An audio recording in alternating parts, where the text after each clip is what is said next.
Karut-marut kawasan Taman Nasional Tesonilo tidak bisa tidak dipicu oleh lemahnya pengawasan dan penegakan hukum. Sebab, meski pemerintah telah memiliki Undang-Undang Nomor 41 Tahun 1999 tentang kehutanan, faktanya toh tidak sepenuhnya ditegakkan.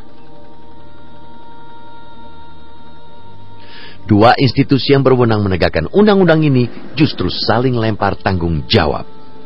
Kita tenaga 44 orang, termasuk polisi kehutanan di situ 16 orang, penyidiknya hanya 1, PPNS. Nah, kalau mau menyipak para pelanggar kehutanan, PPNS itu paling tidak 7 orang. Karena 1 kali 24 jam, semua kasus harus diselesaikan baru bisa masuk tahanan 1 kali 24 jam. Nah, kalau kita penyidiknya tidak punya, ya lolos itu demi hukum. Ya, jadi kita sulit gigit jari. Itu memang kendalanya adalah medan yang berat. Dan kalau kita lihat yang namanya illegal logging besar-besaran tidak ada di situ. Karena itu bekas bakaran hutan belantara, hutan apa namanya? Hutan semak belukar, kayak semak belukar demikian. Itu yang terbakar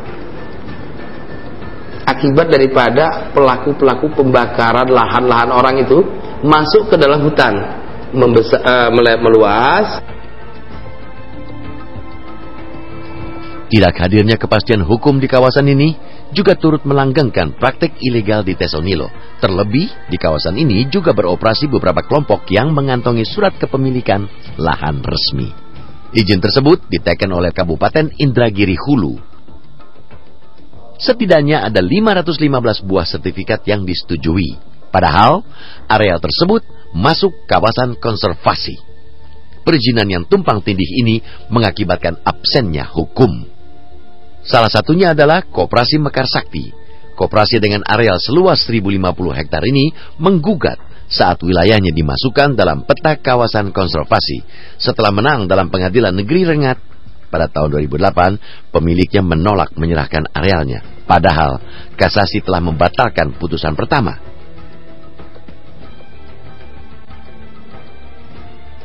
Penguasaan areal di kawasan konservasi TNTN terjadi melalui 3 modus, yaitu melalui klaim tanah ulayat atau administrasi desa, sengketa tapal batas, serta sengketa administrasi. Menteri jangan seolah-olah ini hal yang tidak mereka ketahui, karena kita bisa lihat sebenarnya banyak dokumen di Kementerian Kehutanan itu ada informasi yang menyatakan ada perkebunan-perkebunan di dalam kawasan, dan itu ada logo kehutanannya di sana. Harusnya informasi ini dibuka ke publik. Masyarakat harus tahu mana kawasan-kawasan tersebut dan siapa sebenarnya bermain di balik kawasan itu. Aktor-aktor utama yang menjadi otak dari perambahan itu atau yang melakukan alih fungsi kawasan non prosedural itu harus diberitahu ke publik, sehingga ada rasa takut mereka untuk melanjutkan pergerakan untuk membuka kawasan-kawasan baru. Sayangnya, permasalahan besar ini justru ditangani setengah hati lantaran tidak ada kejelasan sikap dari Kementerian Kehutanan. Dan kini, saat perambahan dirasa tak terbendung lagi, opsi relokasi kembali diwacanakan. Dan sekarang saya jadi bupati, saya pernyataan disampaikan oleh ada tadi bahwa ada pernyataan menteri.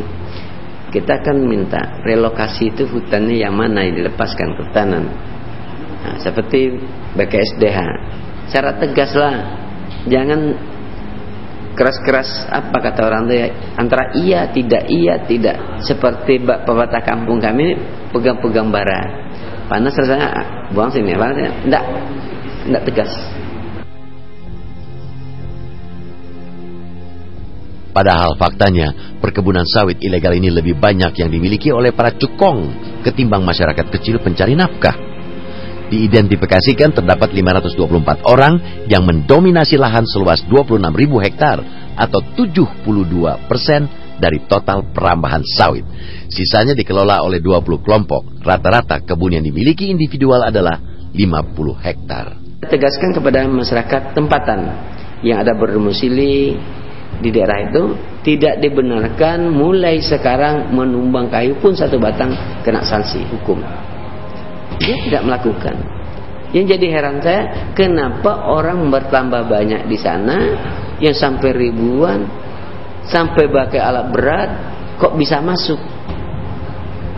Seharusnya kan udah di stop dan sudah dijaga. Kapan penegakan hukum itu bisa menyentuh otak di balik semua itu, pemodal dan pengusaha dan yang menjadi dalang investasi penghancuran hutan itu?